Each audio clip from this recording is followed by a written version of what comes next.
أعوذ بالله من الشيطان الرجيم بسم الله الرحمن الرحيم ثم الصلاة والسلام على رسول الله صلى الله عليه وسلم. Abasiraamu abatulaba ambalamuse n'ekiramuso ekirungi salaamu alaikum wa rahmatullahi wa barakatuh.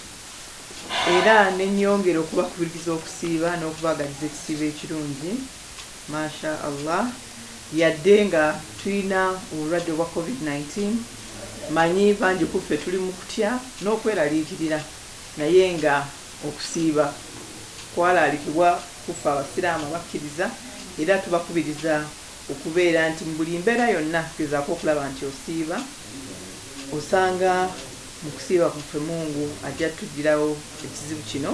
Olwaleero tuli Kawempe ewa Sheikh Rajab Kakooza Seeka Mukulu agenda kuba nga ababuulira omusomo gwatutegekedde era tatandike insha Allah. Bismillahir Rahmanir Rahim. Alhamdulillahi Rabbil Alamin. Wassalatu wassalamu ala sayyidil anbiya'i wal mursalin Sayyidina Muhammad wa ala alihi wa ashabihi ajma'in.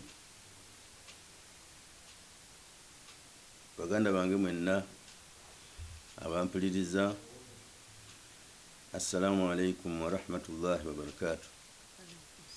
Okusooka byonna njagala okubayozaayoza olw'okutuuka ku mwezi guno ogw'ekitiibwa, omwezi gwa Ramadani ogujja mu mwaka omulundi gumu ogw'okukola ibaada ey'okusiiba.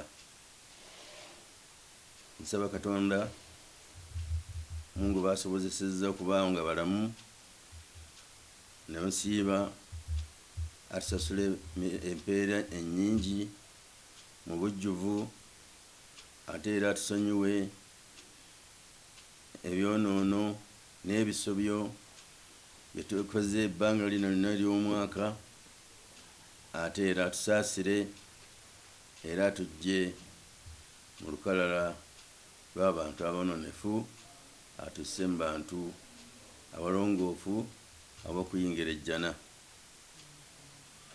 Tuli mu mwezi guno ogw'ekitiibwa nga Katonda yagutulaalika okugusiiba nga bw'atubuulira mu kitabo ekitukuvu Qur'ani ti si ffe tusoose wabula n'abaasooka yagubalaalikako mu bitabo ebyasooka ebyabannabbi abaasooka nga Nabbi Musa, nga Nabbi Ibrahimu, nga Nabbi Isa ne bannabbi abalala abaasooka bangi. Yagamba mu kitabo ekitukuvu Qur'an, baada audhu billahi minash shaitani rrajim, ya ayuha alladhina amanu kutiba alaykum as-siyam kama kutiba ala alladhina min qablikum la'allakum tattaqun ayyaman ma'dudat faman kana minkum maridan aw ala safarin fa iddatun min ayyamin ukhra wa ala alladhina yutiqunahu fidyatun ta'amu miskin faman tatawwa khayran fahuwa khayrun lahu wa an tasumu khayrun lakum in kuntum ta'lamun.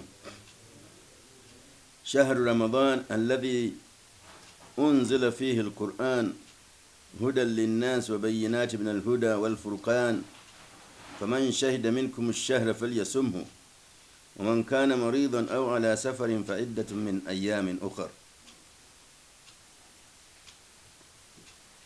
يريد الله بكم اليسر ولا يريد بكم العسر ولتكملوا العدة ولتكبروا الله على ما هداكم ولعلكم tashkurun.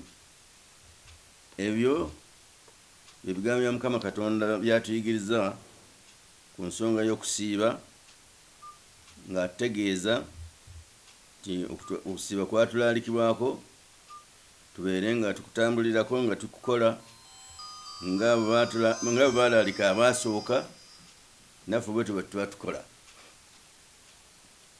N'atugamba nti ennaku yatulaalika okusiiba ennaku mu mwaka mu mwezi guno gwa Ramadani, nnaku ntono ozibalira ku ngalo, nnaku 3 oba 29 ng'omaze. Tokuzisiiba n'obumalirivu n'enniya ennungi ng'osiiba ku lwa Katonda yennyini oyo eyakulagira okusiiba. Olyoke obeere nga osiibye ekisiibo ky'Obusiraamu kye baakulagira. Singa ng'osiiba mu mwezi gwa Ramadaan n'otolya mmere n'otonywa olw'okubanga omusawo yakulagidde titolya era tonywa paka essaawa bwe ziti, n'osiibira ku kiragiro ekifaanana bwe kityo n'enniya efaanana bw'etyo, obeera tusiibye mwezi gwa Ramadaan. N'olwekyo bakadde baffe bakyebaava nga batuyigiriza nga tuteekateeka enniya zaffe tugambe nti imaanan wa ihtisaaban liwajhi llahi alkarim.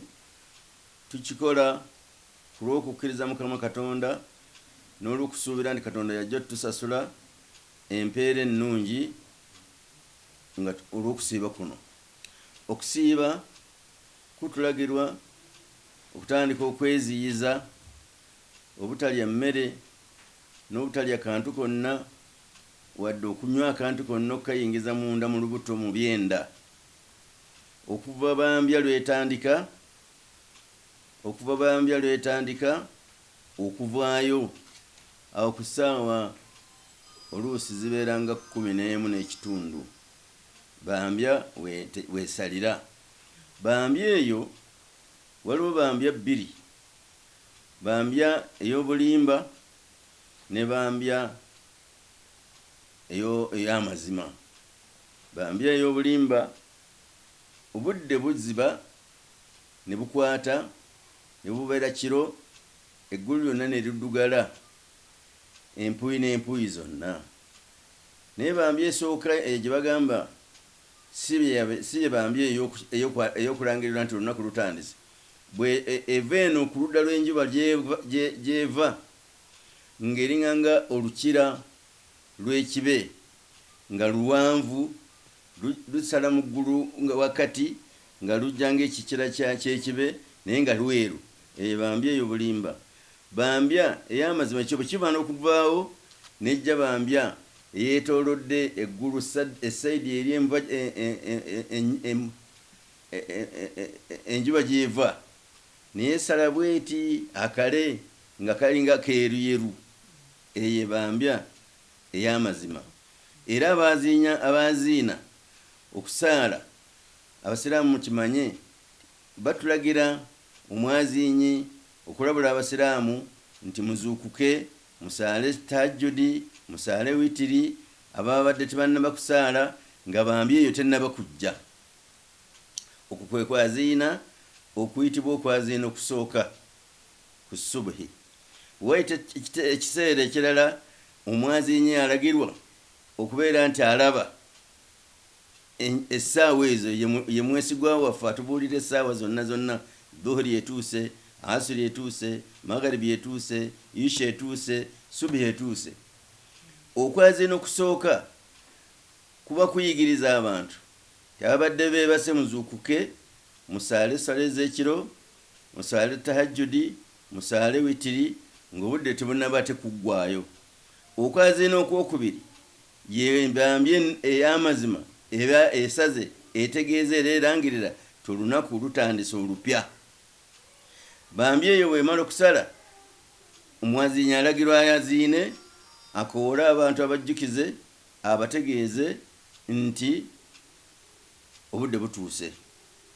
Kati bambya eri esooka omwaziinyi bw'aziinya olwaziini olusooka aba alangirira abantu ababadde beebase bajje bazuukuke basaale essala y'ekiro ne witiri zisembayo mu kiro. Ate oba alabule ababadde batunula ababadde basaala okuva obwedda nammwe muwummuleemuko mugira muddamu mwebake esswala tennaba kutuuka ya subuhi. Era abajaziina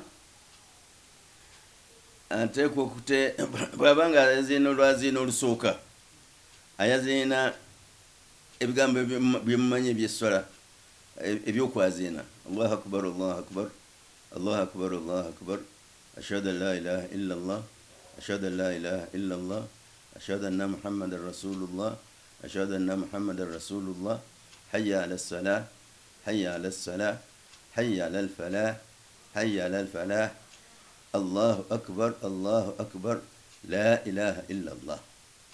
Kwe kuwaziina okusooka, bw'ayaziina olwaziina olwokubiri olulangirira nti essala ya ssuba etuuse, bw'aba atuuse ku kigambo hayya ala salah, hayya ala falah, ateekako nti assalaatu khairu min annawm, essala yennungi okusinga okwebaka otulo. Assalaatu khairu min annawm, essala yennungi okusaala okusinga okudda mu tulo. Naye oluusi ate abazenyi bagenda ne basobya ne bateeka ekigambo ekyo ku kwaziina okusooka, ekyo kiba kibuzaabuza abasaala, bayinza okulowooza nti nno okusaala ssuba kwatuuse dda. Ekyo abazinyi bateekwa okukimanya n'okukyegendereza, enziina bwe kutyo bwe kwajja era bwe kwalagirwa. Kaakati okulya n'okunywa na byonna ebyatuziizibwa ku muntu eyasiibye okukola bitandika ne bambi eyo ng'esaze. Bambi eyo esala niweeta ekiseera si kinene nnyo, n'enjuba n'etandika okulabaga neraga ekikunta kyayo. Ndowooza mukimanyi nti enjuba eva mu kikunta ebeera mu kire ekimyukirivu, kyekisooka ng'omanya nno nti bwananjuba agenda kuvaayo. Kati sa bwananjuba ajja n'avaayo ng'essala y'essobe eweddeko, ekiseera kyayo nga kigize eki kiweddeko. N'olwekyo tulina okwekuuma, tulume kubeera nga ab'edda abatalina bintu bya mulembe, tebalinanga ssaawa, tebalinanga oluusi bazuukukira ku nkoko zikookolimye. Naye kaakati alhamdulillah tulina amasaawa, tulina amasimu, tulina ebituzuukusa bingi, tutegeererawo mangu nti kaakati essaawa etuuse. Obudde ne bubanga bukyuse era mumanya nti kaakati essala yali etuuka ku ssaawa 11:30, kaakati etuuse 10, eba etandika ku 10. Ewabaawo ebiseera ebimu lwe bikyuka.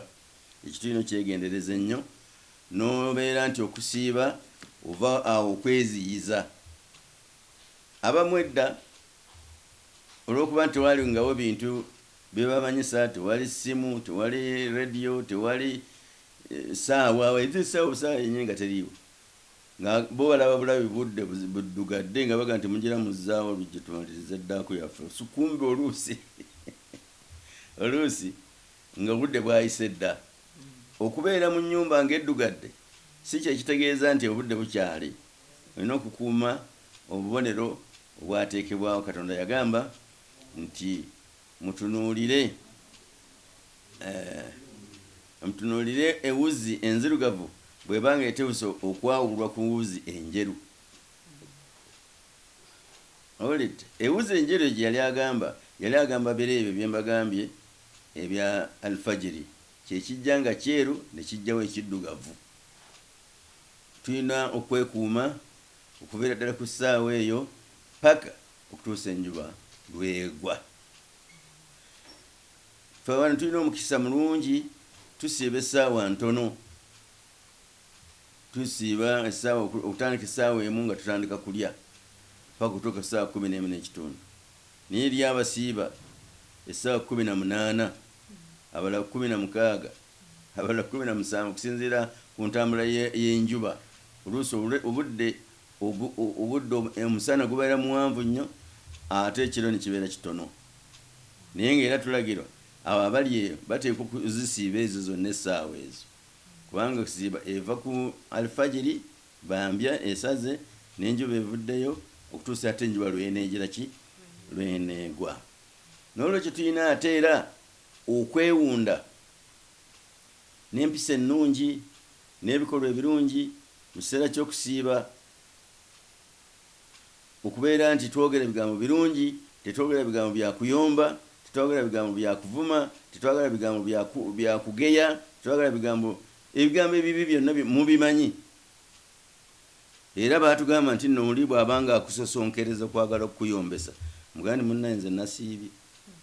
Eyasiibye tayomba, eyasiibye tawemula, eyasiibye talayira bya bulimba. Naddala abantu ababeera mu butalo balayira nnyo ebitaliimu alyoka amatiza omuntu gwayagala okujjako ssente bwomugamba nti ettooke lino ssebo agane siringisa emitwalo 3 nti naalikuwadde ebyo nti awo sifuniramu ddala kuba nze naaliguza emitwalo 29 ngabanakiraki ngobako ki 10 lwokka awo naate ngaalimba. Si kirungi okulimba okufaanana kutyo, si kulimba mu kusiiba kwokka n'okulimba mu nnaku endala zonna ezitali za kusiiba, kubanga ffe twabaali nga batusomesa nga tutandikiriza ddala mu P1 P2 batusomesa nga akatabu ke baayitanga akatabu k'amateeka 10 mwebabeeranga n'ennyukuta a e i o wayaca ezo okuzituukira ddala kuzisembayo baateekamu amateeka 10. Tottanga, tobbanga, toyendanga, towayizanga muntu munno kyatakoze, tolimbanga, teweegombanga. Amateeka ago eddiini zonna zigakkiriza. Teri ddiini ekkiriza bulimba, teri ddiini ekkiriza kutta ng'olanga bwereere, kubanga oli ne bw'aba nga akuttidde omuntu si ggwe omutta ate, wabula gavumenti eteekawo omuntu eyayiga ebyokutta n'amutta bulungi, kubanga ggwe ate oyinza omutta obubi n'otuuka n'okumutobojjola. Omuntu attibwa tomutobojjola kumusalako nnyindo, kumusalako matu, kubanga ggwe olina obusungu bwo nedda. N'olwekyo eddiini zonna zigira ki? Zikkiriza amateeka ago 10, so nga waliyo n'amateeka amalala mangi agajjira mu bitabo ebyo ebitukuvu. Naye kati nekolero nokimanya ani bamuyita batya COVID-19 ono atujjidde n'ayabuna ensi yonna lwa byonoono byaffe, kubanga nga bwe mbategeezeza nti ago amateeka obuteeka gokka 10 teriyo ddiini etegakkiririzaamu, niye ate teriyo muntu gw'olaba mu ggwanga nti yageekuuma. Kati ebyo ebisolo binene nnyo nga tonaba kuteekako byakutta notta oli nokola otya nottisa ebintu ebya buli nnamuna ebiyinza okutta. Ebyo byonna byonna bye bituleetedde gundi ono coronavirus, nga Katonda anyiize nti tuvudde ku mulamwa, tetukyalumiragana, tetukyayagalana, tetukyalina ki wabula effutwa n'obukyayi nekki. N'olwekyo tulina okwetereeza ate mu mwezi gwa Ramadani okusingako nga bwe twali badde mu myezi emirala, kubanga guno omwezi gwa bwerende, tugunoonyamu empeera, tugunoonyamu okukkirizibwa, tugunoonyamu okusonyiyibwa, tugunoonyamu okutusiima Katonda. N'ekyo tulina okulongoosa ensiiba zaffe, si kusiiba mmere kyokka, si kusiiba kunywa kyokka, naye n'empisa ennungi ze tuteekwa okukola, zituuka okweyisa obulungi wakati waffe n'abantu mu maka gaffe, obulungi mu bantu baffe be tukolagana nabo bulijjo. Tolimba, tokumpanya, tolyazaamaanya. Omuntu Katonda gwe yakola omutima omukakanyavu ne waalyazaamaanya ye tatya agandi ononkola ki? So nga bwe yali ajja okujjako kyakujjako yajja agonda, naye okutuuka okumusasula n'otandika n'okumuduulukira, ate ononkolako ki? Nja kusasula ngayo ssente siringi 2 ndaba ekkooti ejja kikkiriza, ng'oduuluka buduulusi bwoti. Ebyo si birungi bannange, binyiiza Katonda, binyiiza ne bantu bannaffe tuwangaala nabo. Tusaana tubyewale mu kusiiba kuno, ate tubyewale ne mu biseera ebitali bya kusiiba, kubanga singa nga twali tutambulira ku mateeka Katonda ge yatuteerawo, twali badde tuwangaala bulungi, kubanga kye kyateekesa amateeka tube nga twekuuma, tube nga tutambula bulungi, ffenna nga tuli bulungi. N'olwekyo okusiiba kuno kukulu nnyo, kulungi nnyo, tulina okutambulirako nga tutambulira ku mateeka gaakwo agatuteererwawo, kuli okusobola okubeera okutuufu tuke tusobole n'okufunamu empeera aye n'okufunamu emigaso emingi egirimu. Waliwo hadisi emu gyenjagala okubajjukiza egamba, hadisi eyo ya Salman al-Farisi yagyogera. Salman al-Farisi yagamba nti nno twali ne Nabbi sallallahu alaihi wasallam nga tuli ku lunaku olusembayo mu mwezi gwa Shaabani. Omanyi Shaabani bwajja bwaggwako Ramadhaani yaddako, naye ku lunaku olwali lusembayo ku olwo Nabbi yabagamba kyabange mujjiddwa omwezi gwa Ramadhaani ogunaatandika enkya, kubanga lwali lunaku lwa 30. ogwo omwezi ogubajjidde bwe gubanga gubatuuseeko Katonda yagulagira okugusiiba, nga okusiiba kwagwo farudha, amakulu kyabuwaze. Oyagala batayagala otera okusiiba, oba tolinaako nsonga yonna ekusonyiisa butasiiba, guteekwa okusiibibwa nga farudha. Ogwo omwezi gunajja enkya, mwezi ogusiiba kiri farudha, ekiro ebisada n'okuyimirira ekiro ne musaala taraweehe ne musaala qiyamul layli, ate nakyo kiri sunna. Bweta hadisi eno mpanvuko bwatyo Nabbi bwatuyigiriza, n'atugamba nti omuntu gwanaabeera mu mwezi ogwo n'akolayo akantu akalungi konna ak'efarudha n'akatuukiriza bulungi, ajja kufuna empeera ng'omuntu akoze farudha 7. Amakulu nti bw'osaala essala ya dhuhuri bulungi nnyo mu mwezi guno ogabanamu empeera za farudha ya dhuhuri 7, ne asiri bwetyo, ne magaribi bwetyo, ne isha bwetyo, ne subuhi bwetyo.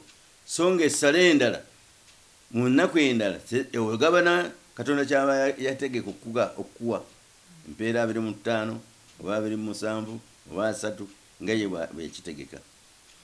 Naye mu kuyigiriza kwa Nabbi yaga nti mu kusiiba kuno okusiiba essala za farudha zetusaala mu mwezi gwa Ramadhaani, Katonda ateekeramu ennyongeza n'ennyongeza nnyingi nnyo. N'olwekyo tuteekwa okugwaniriza n'okwagala n'obwagazi n'essuubi eddene n'okulaba nti tusuubula eri Katonda tusobole okufuna empeera ezisinga okubeera ennyingi. Nga naawe wennyini bw'omanya nti kati ntuuse mu sizoni oba ya ppamba oba ya mmwanyi, kakati nteekwa okukola nfunire eddala kingi, kubanga kati ebintu bingi enkungule. N'atugamba nti ate omuntu bw'okoleramu ekintu kya sunna ekitali kya buwaze, Katonda kyekikulalikako, naye n'okikola ng'okusaala sunna za kabuliya, sunna za baadiya, sunna za luha, sunna za taraweehi, ezo zokka bw'ozikola ate obeera nga akoze effarudha ennyingi, era eziri mu 7 empeera z'ofuna. Kaakati nekibeera nti okusuubula guno omwezi gwa kusuubula na Mungu, mwezi gwa kugobolola na Mungu, era kibaba bagamba nti Nabbi kyavaaga nti omuntu omwezi gwa Ramadhaani gugusangawo nga mulamu, ategeera mulamu bulungi, talina kimugaana kusiiba, ne guggwako nga tasonyiddwa, yoyo afaafaaganiddwa olufaafaagana, ate olutalinayo olufaafaagana lulala lusingako awo. Nolwekyo gwe omusiraamu bw'obanga omwezi gwa Ramadhaani guzze, gwaniriza na ssanyu, gwaniriza na bumalirivu, gwanirize nga omanyi byogenda okufuna mu mwezi guno bisinga byobadde ofuna mu myezi emirala egitali gya Ramadhaani. Nabbi n'atugamba mu hadisi eno nti muyitirize nnyo engeri 4 nga muli mu mwezi guno gwa Ramadhaani, oba misana oba kiro. Muyitirize nnyo ebigambo 4 okubyogerako mu kumutendereza. Kyekigambo ashhadu an la ilaha illa Allah astaghfirullah nas'aluka aljannata wa na'udhu bika minan nar. Muyitirize nnyo ebigambo ebyo nnyo.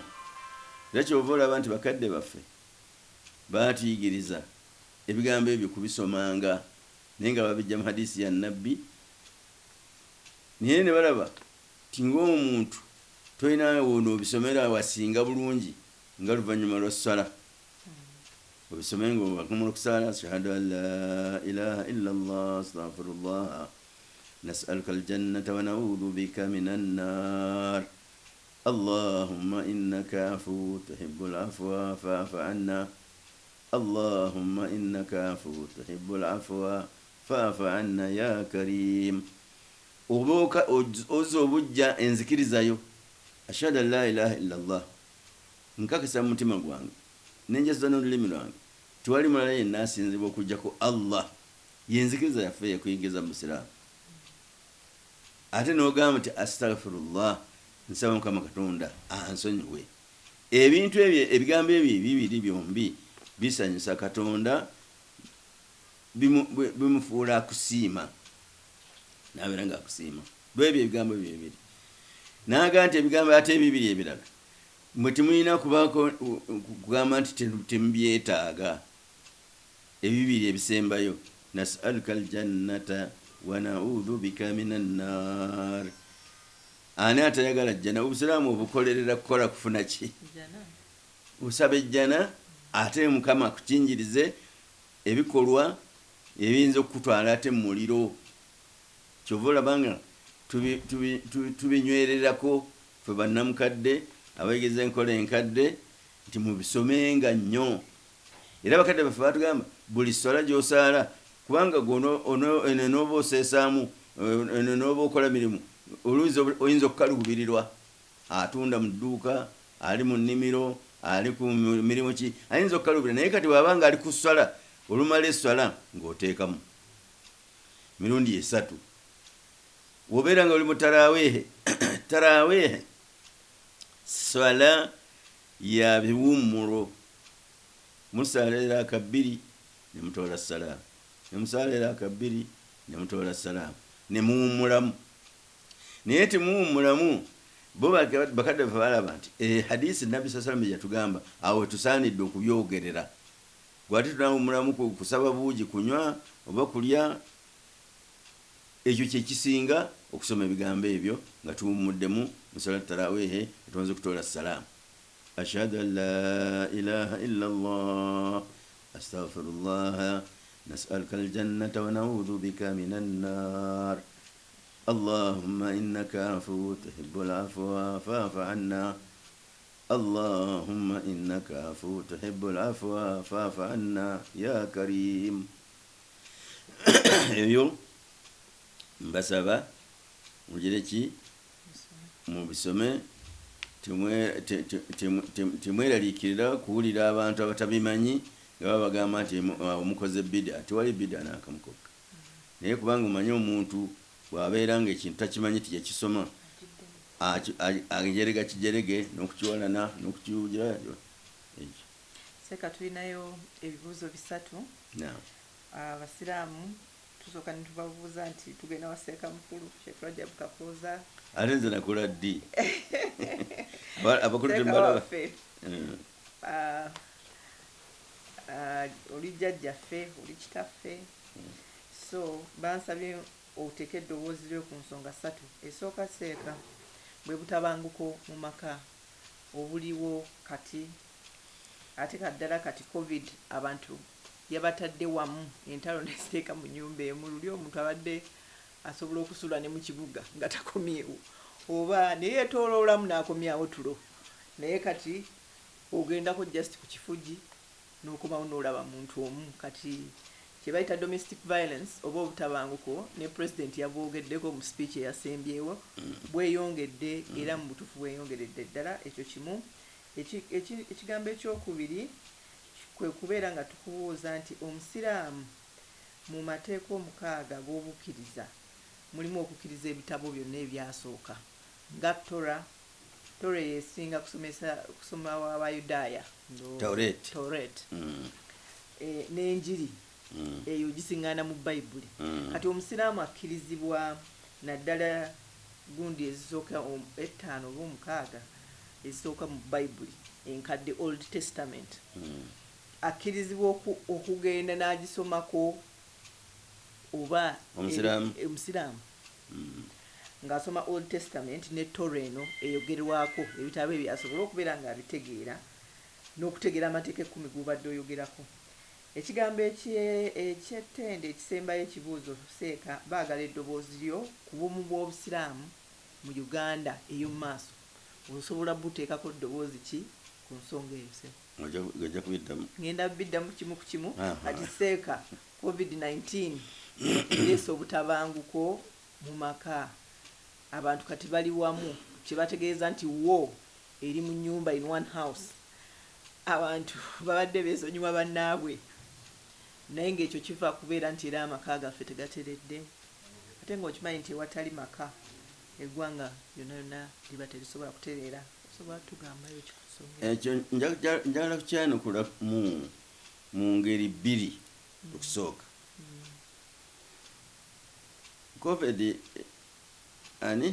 COVID-19 virus coronavirus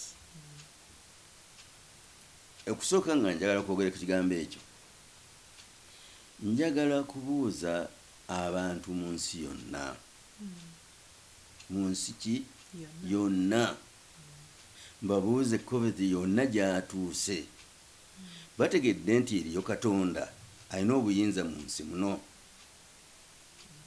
bamutegedde nti gyali era alina amateeka agage yateekawo ge tulina okutambulirako oba tebannakutegeera beetangayo Katonda abongereyo ekirala ekyo nkibuuza bonna abali mu America abali mu Italy abali mu China abali Bungereza kubanga ffe babadde batujereganya abaneddiini naddiini naye kati bategedde nti Katonda gyali bategedde nti Katonda ye nannyini byonna bategedde nti Katonda ye munene nga bwe tugamba nti Allahu Akbar Katonda ye munene bamukitegedde nti gyali nankwadde tibamulabako naye alina obubonero obutulaga nti gyali ye nannyini byo byonna nga bwe nkutegeezezza mu kusooka nti waliwo amateeka 10 ge bayasooka okutusomesa nga tukyali baana bato teri ddiini yonna etegakkiririzaamu naye tolabayo mu bantu kababeere ba byabufuzi kababeere ba byabusuubuzi kababeere balimi tolabayo agulumiza amateeka ago okulimba okutta kulinga kutta ebikola byonna ebibi abantu babikola kati bo baagala ki ndowooza bamwita corona ndowooza yayinza okubasobola kubanga abalala baweesa ebyokulwanyisa ne beewaana nti bebe bakirimaanyi mu nsi yonna lwaki tebakozesa byakulwanyisa ebyo ne bajjawo corona ono ekintu ekyo kinyigiriza nnyo era nalaba ku bunankanyi buno batuweereza ku nankanyi ku ssimu okwo nalabako omusajja omu ng'awaana corona tukwebazizza nnyo sebo corona namwewuunya nnyo omusajja we sebo tukwebazizza nnyo corona kubanga ozizza abantu ku mulembe ozizza abantu ku luguudo abantu bazizzaamu adaabu bafunye empisa kakati abakyala baba bagaana dde okwejajaamya mu kkubo nga tebambadde bulungi kakati batandise okugira ki babaga nti muddawaka mutuule awaka abakyala mukuuma amaka gammwe mulabirire amaka gammwe omusajja neyeebaza korona ebintu bingi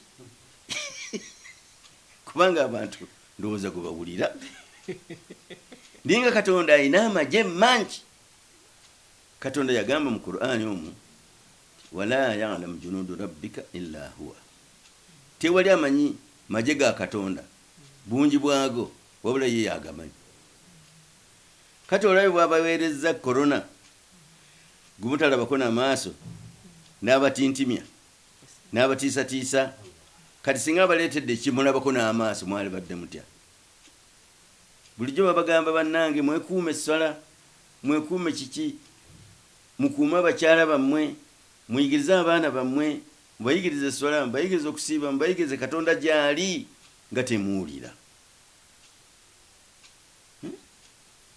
ekibuuzo kyange ngamba bategedde abantu bonna nti Katonda gyali oba tebannaba tusabe Katonda ayongeremu jjiya bategedde olowooza bategedde yarabbi olwokuba bagambe kati miliyoni 3 zendwadde abafudde banatera kuyingira miliyoni tutegedde Allah obulwadde nga buno n'obusingako wano bwali buzeeko mu nsi naye nga bujja oluusi mu bitundu butundu oba ku kyalo bwalo ne bateekawo ne karantiini mu kyalo ekyo nga Kawumpuli nga Kawaali nga Namusuna n'ebirala ebifaanagana ng'ebyo naye nabyo nga bibeerako amateeka gagamba nti omuntu atabadde mu kyalo ekyo toyingirayo ate omuntu ali mu kyalo ekyo tokiddukamu kubanga oyinza okukiddukamu ng'olina obulwadde n'wagenda ate osiiga abalala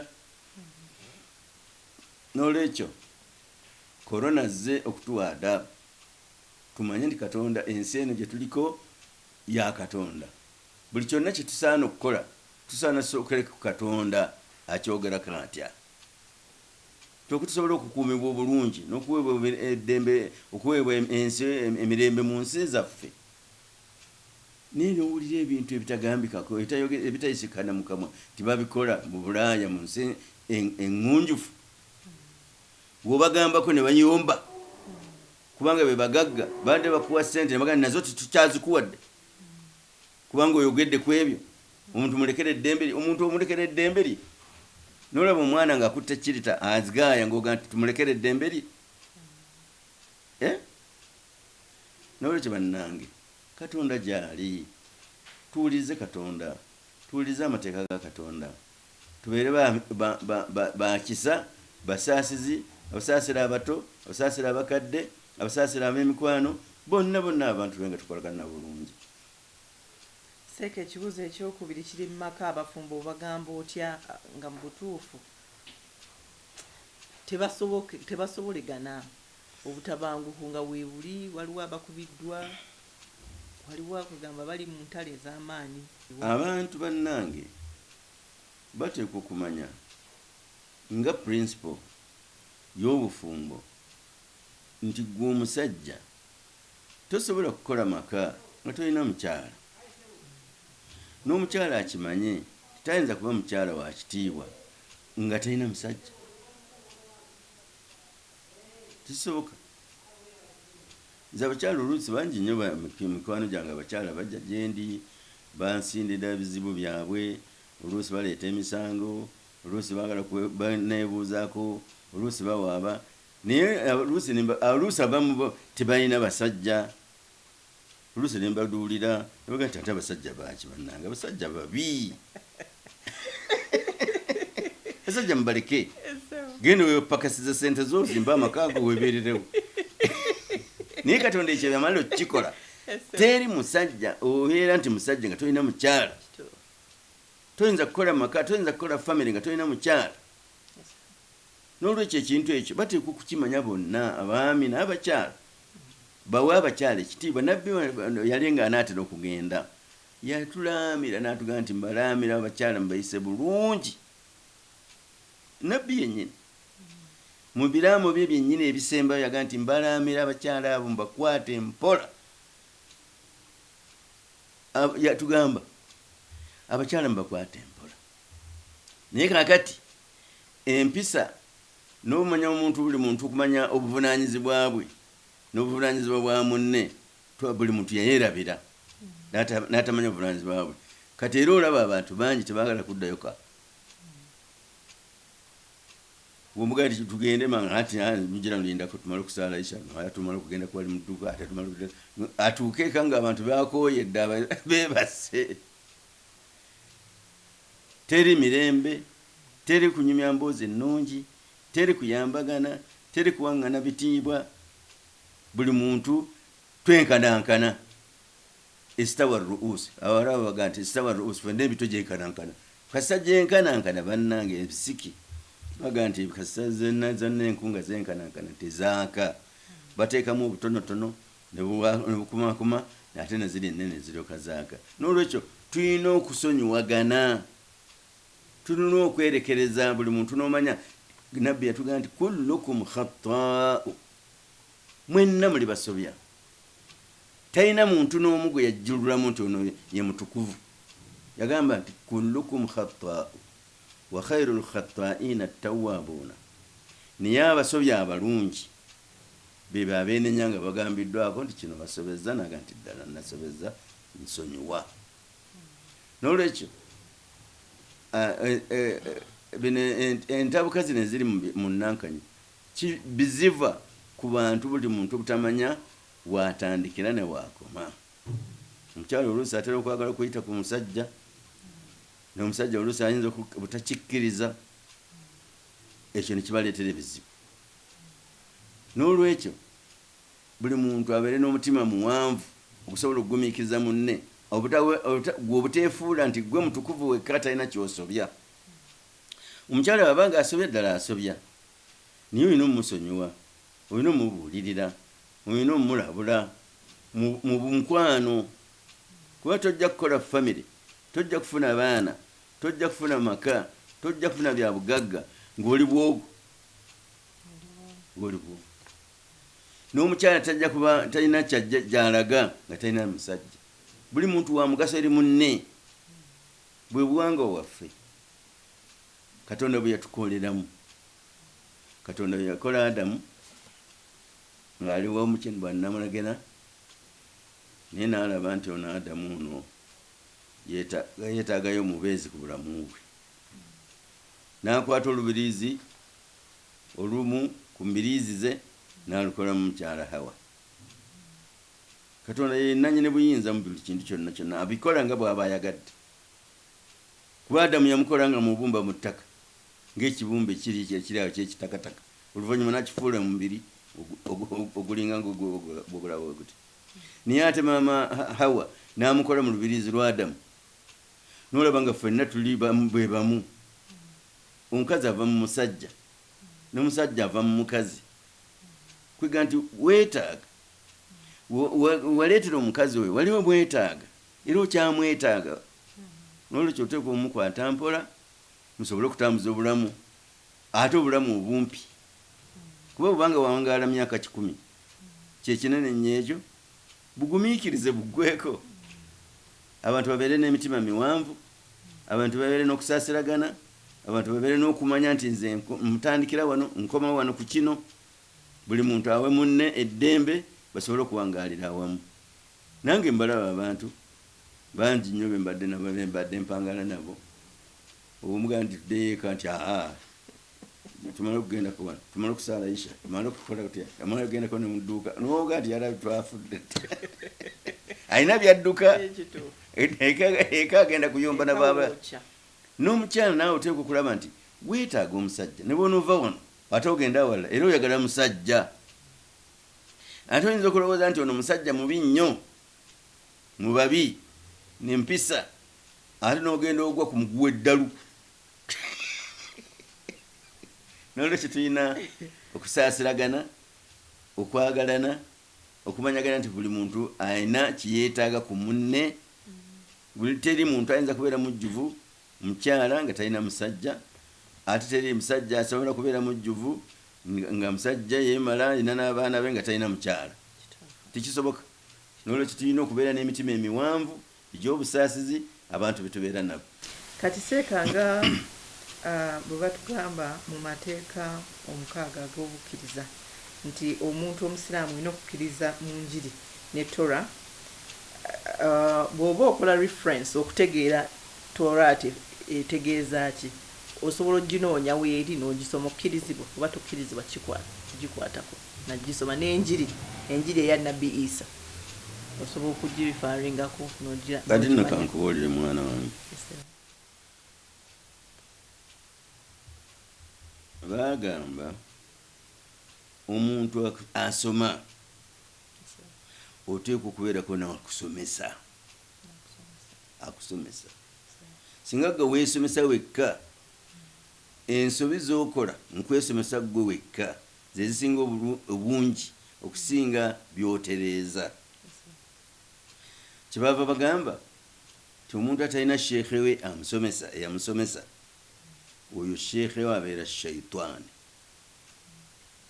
Kakati ebitabo bya Katonda ebitukuvu tuteekwa okubikkiriza nti weebiri ng'ettawuleeti nga injiiri nga zaburi nga qur'ani ebyo byonna bitabo bya katonda yabissa ku nsi naye ettawuleeti ne injiiri ne zaburi bya mirembe gya dda nnyo si bya mirembe gwaffe gwe ndowooza kankubuulire nti butwali tugenda okwefuga wano bakola constitution gitulina okutambulirako nga ssemateeka naye bano abajja oluvannyuma baazidibya ne bateekawo ezaabwe ate oluusi ne bateekawo ezaabwe ate ne balaba nga zibasiba nga zibanyigiriza aye ne babikyusa naye katonda zino constitution katugambe nga nkubuliranga constitution ng'ebitabo ebitukuvu katonda yabigira ki yabissa nassa ebyasooka naye ne bifuna ababiwalanya abatayagala kugambwako era owuliranga nti nno battanga ne bannabbi era nabbi Isa bagamba nti bayagala omukomerera ku musaalaba mu nzikiriza ezimu ffe enzikiriza ezaffe tugamba nti katonda yagamba mu Qur'an nti baamutta katonda yamukuuma n'amusitula n'amutwala mu ggulu agenda kudda naye nga ebitabo byennyini baabyokya kati enjiri ekitabo kya nabbi Isa injiri bakiyita njiri eki naye kati waliwo ekya Luka ekya Matayo ekya Yohanna ekya Barnaba kati ku ebyo byonna ebitaano ekituufu kyeki ekya Isa kati bano abaasigalawo ng'abaali abayigirizibwa oba abayigirizibwa babayigirizibwa bawandiika be bakyajjukira naye si eri enjiri ya Isa yennyini ebyo babizikiriza ne babijjala ki ne babimalawo kakati ne bawandiika nga bwe yajjukira oba Pawulo omutukuvu ebbaluwa ya Pawulo omutukuvu bwe yajjukira ebya Yohanna byajjukira kubanga kati ffe Qur'ani bw'obanga baleese Qur'ani ti Qur'ani eya Nabi Muhammad ne baba bagikubira Pakistan oba India oba Makka oba Madina oba Baghdad Iraq oba Yamani yonna yemu naye onookwata enjiri zinennya eza Luka tizifaanagana buli njiri egala ki byayo n'olwekyo oteekwa okuba n'omusomesa omukugu akusomesa ebitabo bino akulagemu ebituufu n'ebitali bituufu kubanga ffe tetubiwakanya ate tetubikkiriza bulambalamba kubanga tetubimanyi kati oba nkulagira nti obanga oyagala ebitabo ebyo funa omuntu eyabisoma waliwo abaspesialita mu bintu ebyo mu madiini agayita n'ebitabo ebyayita ababisomera ddala obulungi ennyo ne babitegera bulungi bw'obanga oyagala okubisoma oteekwa okufuna omusomesa anaabikusomesa bulungi so si ggwe kwesomesa wekka kuba gwe wanaesomesa wekka ojja kwesanga ng'okoze ensobi ki nyingi ffe ebitabo ebyo tetubiwakanya nti tebiriiwo tubikkiriza nga bw'oyogedde nti mu nzikiriza yaffe tulina okukkiriza nti waliwo ebitabo bya katonda byeyassa naye kakati ffe situbimanyi ebituufu mu byo n'ebikyamu mu byo nolwekyo tulina okufuna abasomesa abakugu ennyo abaabisoma obulungi ne balala basoma nga bakomperalinga ne Qur'ani bwe batyo naye nga oluusi basobya nolwekyo kati gwe sikuwa amagezi genda kukwata njiri oesomere wekka otandika okukaaka enjiri eseeka ekisembayo seeka abasiraamu baagala ku ddoboozi lyo ku nsonga y'obumu bw'obusiraamu mu Uganda tulina kukwata kkubo ki twandikoze ki okufuna goolo eno ey'obumu bw'obusiraamu mu Uganda sebo oba ekigambo kyonna kyosobola okuba oba amagezi gonna osobola okuba ku nsonga eyo kizibu nnekyo okukyanukula ekyo kirinamu obuzibu bungi kubanga wano twalina bakama baffe bakulembeze baffe mu ddiini yaffe baayawukana ng'abasiraamu baayawukana mu politics w'obusiraamu kyenalirowoozezza nti baayawukana ng'eki politics w'obusiraamu bamuyisa batya twalina wano Sheikh Kasim Mulumba Mungu amusaasire yagenda twalina wano Sheikh Abdurazak Matovu Katonda naye yamukoola n'agenda twena Seka Abdulbedi Kamulegeyo yakyaliwo, abo baali abakulu mu biseera ebyasooka. Naye baatabukatabuka mu myaka gyali gya myaka gya 80 awo n'emabega wa 80 baatabukatabuka. Bakadde baffe ab'e Makka ne bagira ki, ne babayita noga nti lwaki mutabukatabuka ne mutabeera bumu, Qur'ani eri emu, ekibula kiri kimu, Katonda ali omu, lwaki mutabukatabuka? Naye ng'ekibatabulatabula ndowooza era politics wa Kisiraamu twalikoze tuti balowooza batya balowooza batya. Kati ne babayita e Makka. Bwe babayita e Makka nze saaliyo,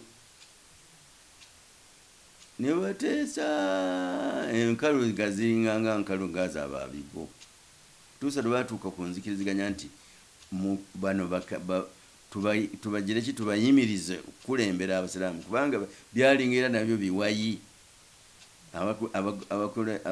Abawagira Kassim Mulumba, abawagira Kamulegeya, abawagira Sheikh Abdulrazak Matovu,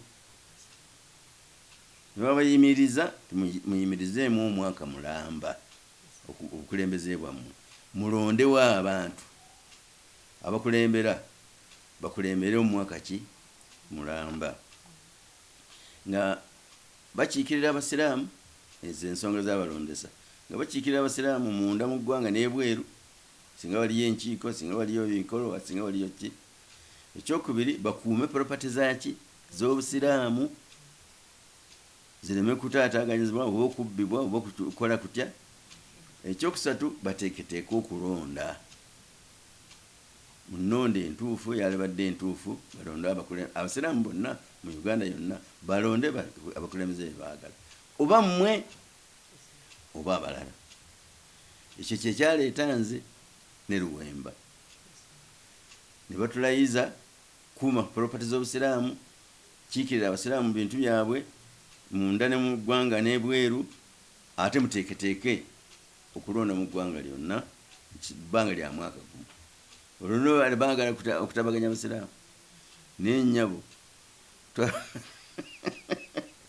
twali omwaka twakumalaako ne tuteekateeka ebyokulonda nga Abasiraamu bafunyeemu dda amagezi gaabwe gakweyawula, nga baga nti oyo gundi Kakoza muntu wa Kamulegeya tumuveeko, kakati ono Luwemba muntu wa Kassim Mulumba, ffe tukole byaffe. Kakati abantu abo obakozi otyo bagatta.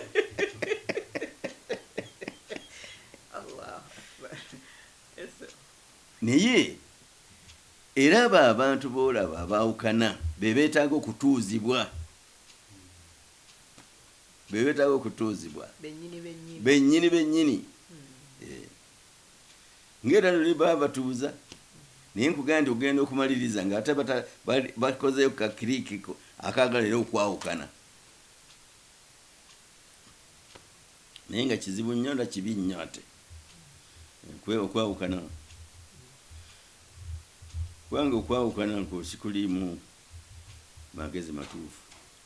Okwawukana abantu baayawukana edda mu bitabo bye tusoma mu nkola y'emirimu, ng'okusaba ofuna enwuzu, oba okusaala, oba okusiiba, oba ki, mubaamu ebintu bimwawukanamu katonotono, naye ebyo tibibagaana kutambulira wamu. Kakati baawukana ne bayomba ne bavuma mu bajje, ate be baamuleeta. Nze saalonda, nze nali mukulembeze tunuulize. Kakati bo bennyini baamuteekako amaanyi ne bamuleeta kiki, kati ku ssaawa eno ate be bamuyombesa. Ate nga be baamuleeta abasinga n'okuyombera ddala ennyo be baamuleeta. Kakati abo mubagambe kwali kulonda. Naye akawululu kaabwe ke baakuba bwe katebo kaavaayo. Kati nze sinva saagala kweteekamu ebyo bavulungutane nabyo, be baamuleeta be bamulwanyisa, ze banteeka mu bintu byakulwana, saagala.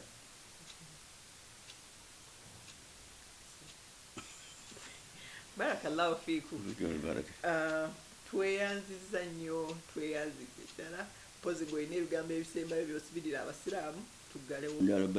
Basibirira kubaagaliza ekisiibo ekirungi, okubaagaliza emitima emirungi, okubaagaliza abanafu bayambibwe abasobola, okubaagaliza nti muweeyo.